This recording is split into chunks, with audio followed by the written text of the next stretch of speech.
Next ప్రధానమంత్రి ప్రజల్లో ఉన్న అభిప్రాయం మోడీ అవుతాడేమో అన్న అభిప్రాయం ఉంది. కానీ నా వరకు మాత్రం నేను రాష్ట్ర ప్రయోజనాలను దృష్టిలో పెట్టుకొని బీఆర్ఎస్కే ఓటేస్తాను. ఎందుకంటే రాష్ట్రానికి సంబంధించినవి కావాల్సినవి వాళ్ళే గొంతుకలై పార్లమెంట్లో అడిగి ఏం కావాలో తెచ్చుకుంటారు కాబట్టి వీళ్ళకే వేయగలుగుతా. రాష్ట్ర ప్రయోజనాల సోయి లేకుండా ఇప్పుడు ఎవరైతారు అనే ముచ్చట మాట్లాడేది కాదు. ప్రజలందరూ కూడా దీన్నే ఆలోచించుకోవాలి. రాష్ట్రానికి ఏం కావాలో వాటి సమస్యల గురించి ప్రశ్నించే ఎంపీని పోతే వీళ్ళ ప్రయోజనాలు ముందర పడతాయి.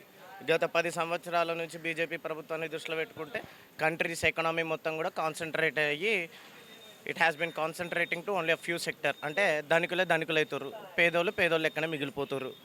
ఏమున్నా మతపరమైనటువంటి అంశాలను ముందర పెట్టి అది రాజకీయంగా వృద్ధి మాట్లాడతారు, కానీ అది విధానం కాదు. మతం అనేది అదొక స్పిరిచువాలిటీ, అది ఆధ్యాత్మిక భావన. అది ప్రతి మతానికి ఉండాల్సినటువంటి భావన. అది రాజకీయమైనటువంటి అంశం కాదు. దాన్ని ఆపాదించుకొని ఓట్లు వేయకూడదు. ప్రజలందరూ కూడా దీన్నే దృష్టిలో పెట్టుకోవాలి. దేశానికి ఫస్ట్ రాష్ట్ర ప్రయోజనాలను దృష్టిలో పెట్టుకొని ఓట్లు వేయాలి. ప్రధానమంత్రి 101% నరేంద్ర మోడీ. దీనికి మాత్రం ఎటు తిరుగులేదు ఇక. ఎందుకంటే డెవలప్మెంట్ ఉన్నది, ప్లస్ పబ్లిక్ సంబంధించింది అంత సిస్టమేటిక్గా గవర్నమెంటు కంటిన్యూ చేస్తున్నారు. 101% మళ్ళీ బీజేపీ గవర్నమెంటే పాముతుంది. 400 కాదు, 450 రావాలని నేను అనుకుంటున్నా సీట్లు. 101% సార్. సార్ సీన్ లేదు అంటే ఇప్పుడు ప్రతిపక్షము ఉన్నది వాస్తవమే. ప్రతిపక్షంలో అందరూ అంటే ఒక లెక్క మనుషులు. ఇప్పుడు బీజేపీ గవర్నమెంట్ ఉంది, ఒక సిస్టమేటిక్ చదువుకున్న వాళ్ళు, ఎడ్యుకేటెడ్ కానీ. అంటే ఇది ఒక ఛానల్ ఎట్లా అంటే ఒక పద్ధతిగా పోతుంది అనమాట. మళ్ళీ విచ్చలవిడి రాజ్యం అయిపోతుంది.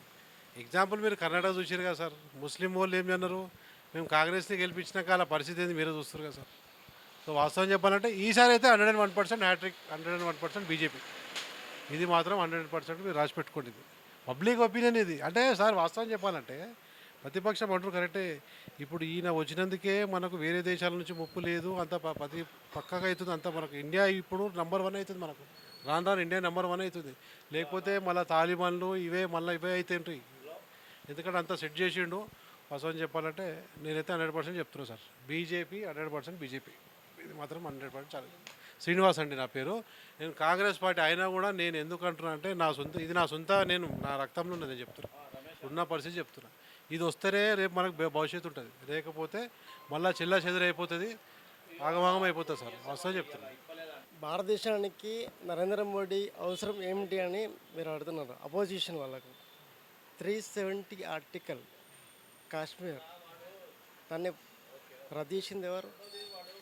గత 10 సంవత్సరాల నుంచి దేశంలో ఎలాంటి అరాచక శక్తులకు లైక్ తీవ్రవాదం, నక్సలిజం, బాంబు పిల్లలు, బ్లామ్ బ్లాస్టింగ్లు ఏమన్నా ప్రజలకు సర్వేజన సుఖనో భవంతు అనే కార్యక్రమానికి ఆయన శ్రీకారం చుట్టినందుకు మీరు తప్పకుండా ఆయన తప్పితే ఆప్షన్ లేదు. ఎవరికి కొట్టిస్తారు? దేశాన్ని కాపాడడానికి ఒకటే చెప్పారు, రామ జన్మభూమిని స్థాపించిండు.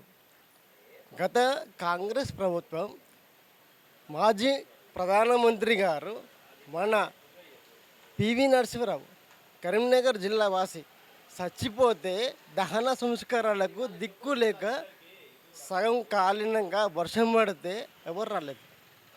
దీనికి ఓటేయాలా కాంగ్రెస్కి?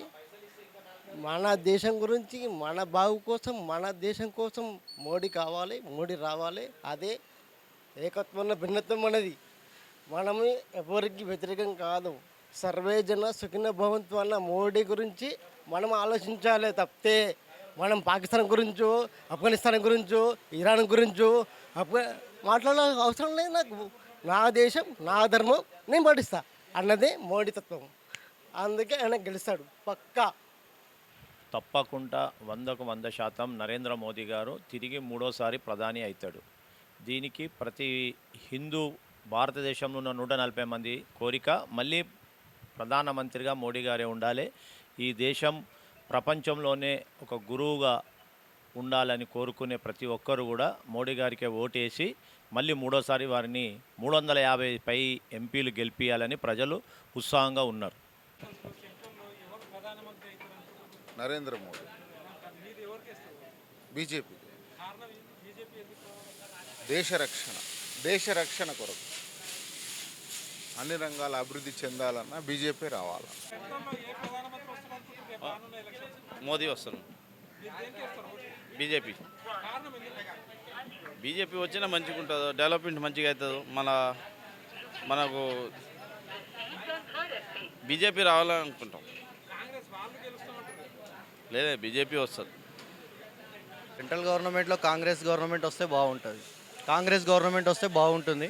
ఇక్కడ బీజేపీ గవర్నమెంట్ మొత్తం కార్పొరేట్ల కొమ్ము కాసినట్టుగా ఉంది. దాదాపు 18 లక్షల కోట్లు వాళ్ళకు రైట్ ఆఫ్ చేయడము చాలా అది ఒప్పుకోవాల్సిన విషయం కాదు. కాబట్టి కాంగ్రెస్ గవర్నమెంట్ రావాలని కోరుకుంటున్నాం. మోడీ అవుతాడన్నా, మేము బీజేపీకి వేస్తాం.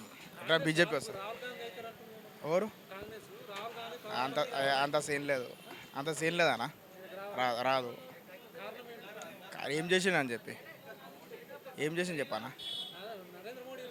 లే ఒక మాట అన్నీ చేసిండు, మీకు తెలియదేమో అని చెప్పు. పథకాలు అంటే అన్నీ వచ్చినాయి కానీ వచ్చేటోళ్ళకి అయితే వచ్చినాయి, మాకైతే ఇప్పటిదాకా రాలే. మాకైతే అన్ని విధంగా అయితే ఓకే ఉన్నాం. వచ్చేటోళ్ళకి వచ్చింది గరీబ్ వాళ్ళకు, ఇంకేం కావాలి చాలు. అందరూ తెలుసు మీకు తెలియదా?